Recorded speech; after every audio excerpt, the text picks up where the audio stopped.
Greetings and welcome back to Room 303 in our chats with Emily, as we are calling our readings through the poetry of Emily Dickinson contained in the Johnson edition. We turn now to poem 159, A Little Bread, a Crust, a Crumb.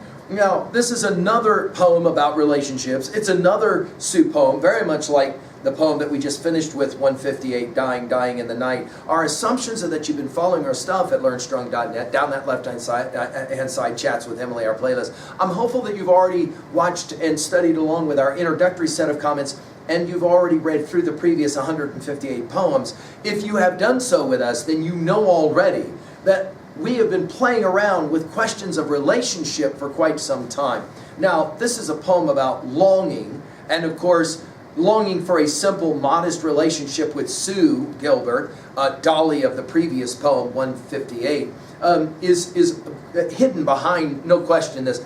There are a lot of folks who are amazed that at the same time that Whitman was writing his poetry that we've talked about at learnstrong.net when we did our talks with Walt, all of the poems of the deathbed edition of Leaves of Grass. Do you guys remember when we were doing those Children of Adam and, of course, the Calamus poems?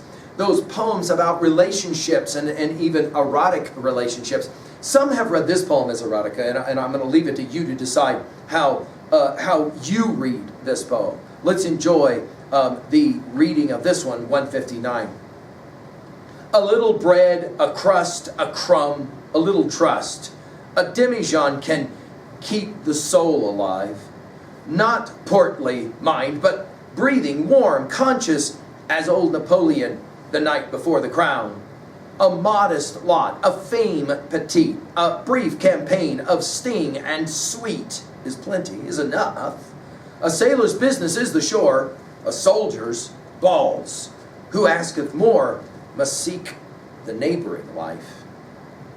Now, the rhythms of this poem are really remarkable, and notice all the trinities. Again, Emily loves to play with her threes. Here we'll start with the word little. And as I've told you guys, she uses this in 172 poems, emphasizing her fragility, emphasizing her modesty, emphasizing her littleness. Notice, here it's all I need, three things.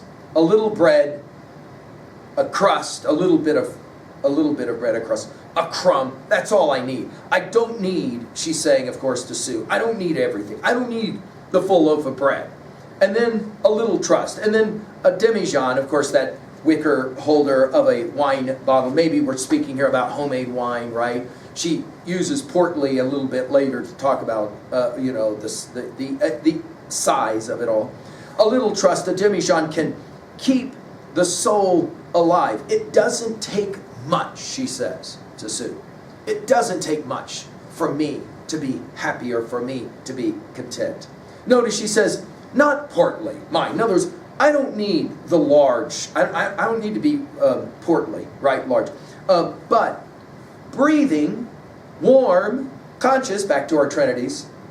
And then an interesting simile, as old Napoleon the night before the crown, an exclamation point. In other words, by that point in our history, Emily's assuming there's a knowledge of Napoleonic history here, always playing those kinds of games. That by that point, just a little bit, that's all I need. I don't need extravagance. I just need a little bit. I just need a little bread. And then she's back to it, from little to modest. A modest lot, a fame petite.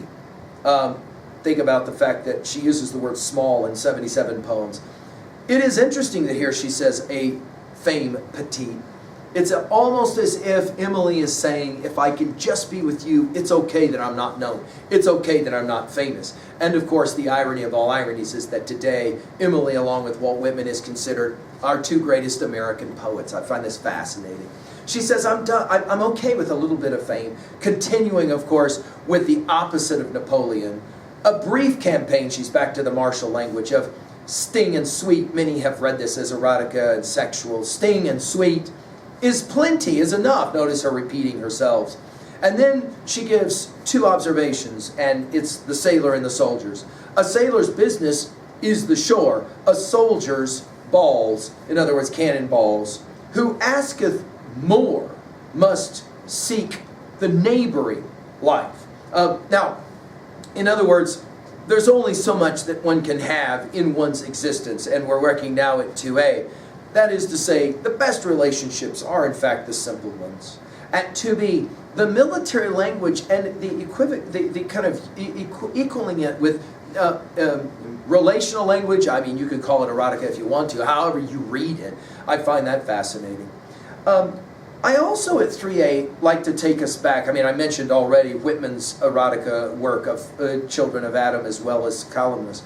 But do you remember in poem 84, her breast is fit for pearls, but I was not a diver. Her brow is fit for thrones, but I have not a crest. Her heart is fit for home. I, and then she qualifies herself as a sparrow, build there, sweet of twigs and twine, my perennial nest. The Oxford scholar Priest has pointed out that this poem relates rather nicely back to poem 84. All Emily wants to do is to just construct that perennial little nest. I don't need much, I just need enough. And of course, here all of this directed, we assume, at Sue. Finally, at 3b, what was a time in your life when simple was enough? When relationally, for example, all you needed was a little bit of bread, just a crumb, and that was enough. And notice, of course, how these poems are kind of like crumbs. I wonder where they're leading us. Thank you.